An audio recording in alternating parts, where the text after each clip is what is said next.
Et on passe à notre chronique, on en parle cette semaine, ce soir, dépigmentation. Quels sont les risques? C'est la question que nous vous avons posée. François-Xavier. Oui, effectivement, alors on sait que c'est plus qu'une tendance en Afrique, c'est un phénomène, et pas seulement en Afrique, dans le monde entier. Vous avez des stars type Rihanna ou Beyoncé qui sont des adeptes, et puis vous avez aussi des femmes de présidents en Afrique, comme la femme du président Biya camerounais. Alors bizarrement, cette question sur notre site n'a pas intéressé que des femmes, plutôt les garçons. Et justement, l'un d'entre eux, Beyane Dramani de Kinshasa, en République démocratique du Congo, pose cette question. Pourquoi vouloir blanchir sa peau, dit-il? Camille Fitoussi, vous êtes dermatologue, spécialiste, auteur de nombreux livres sur le sujet. Pourquoi et quelle sorte de produits trouve-t-on sur le marché? Alors, les motivations pour changer de couleur sont très complexes. Il y a plusieurs niveaux. Il y a l'esthétique, mais pas tellement. C'est pas pour être plus beau. Pour se conformer à la mode, ça c'est sûr. Pour se conformer au modèle des magazines.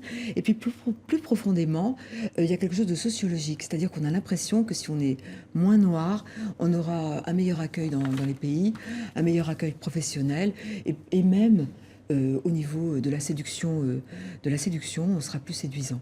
Donc il y a plusieurs niveaux, si vous voulez, de motivation. En général, ils sont mélangés. C'est quoi? C'est le mythe de la blancheur qui attire? Voilà, le mythe de la blancheur en tant que modèle un petit peu mythique comme ça, pour les Africains, évidemment. Parce que... Alors, on va voir tout de suite l'un des aspects de ce phénomène de la dépigmentation avec ce reportage d'Angers Maniani qui est à Abidjan. La Côte d'Ivoire a interdit certains produits de blanchiment, mais vous allez voir que clandestin ou pas, le marché se porte bien. On regarde. Dans son petit magasin, Elisabeth ne vend pas que des produits cosmétiques. Elle n'est pas dermatologue. Je leur propose ce qui est préférable. Mais elle conseille, prépare et vend ici des produits dont elle est seule à avoir le secret.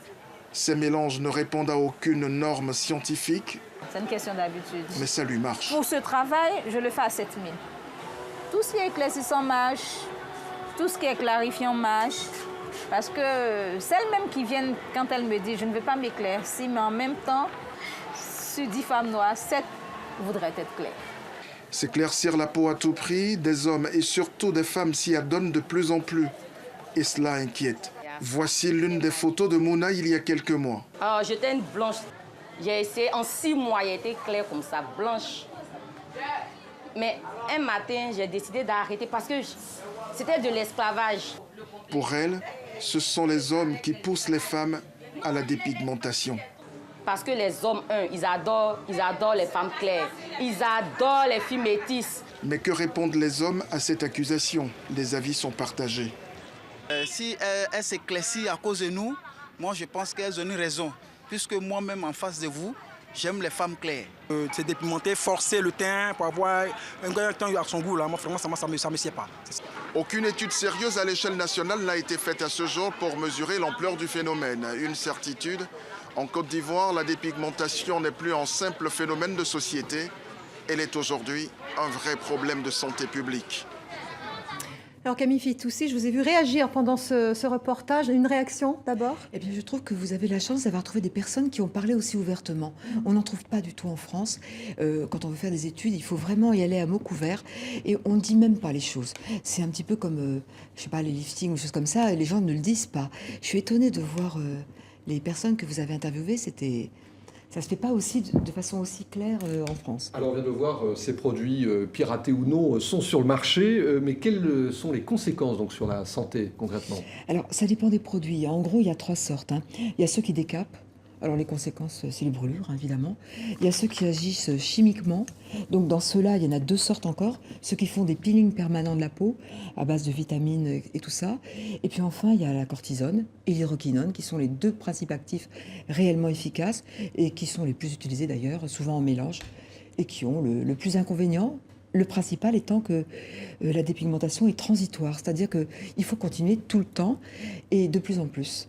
Alors face à de telles conséquences, on va écouter la réaction de Afousatou Dembélé de Fana au Mali. Il dit: pourquoi les laboratoires continuent-ils de fabriquer de tels produits nocifs pour la santé? On l'a compris. Alors à votre avis, Camille Fitoussi, pourquoi les produit-on et est-ce qu'il y a des législations un petit peu pour organiser tout cela?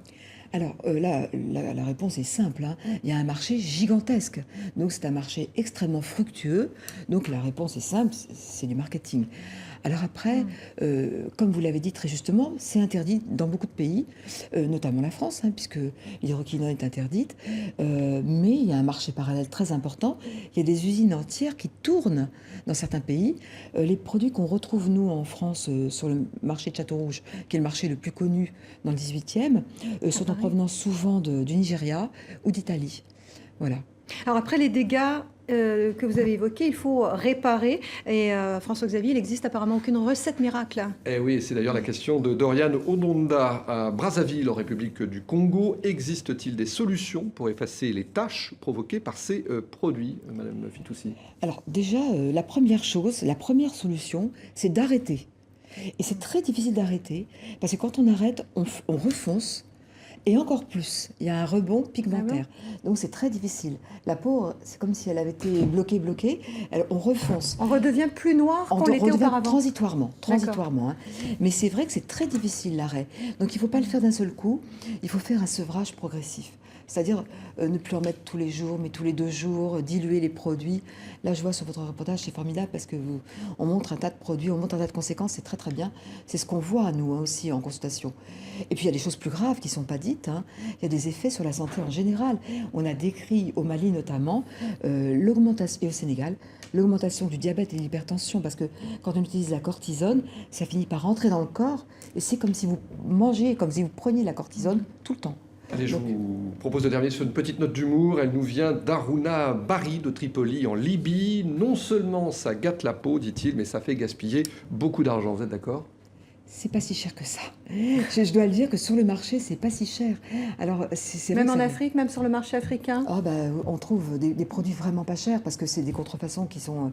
voilà. Mais bon, il a raison. C'est ce qu'il faut dire. Bravo. Merci Camille Fitoussi. Je rappelle que vous êtes dermatologue spécialiste de la peau orientée notamment vers les peaux noires. Merci François-Xavier.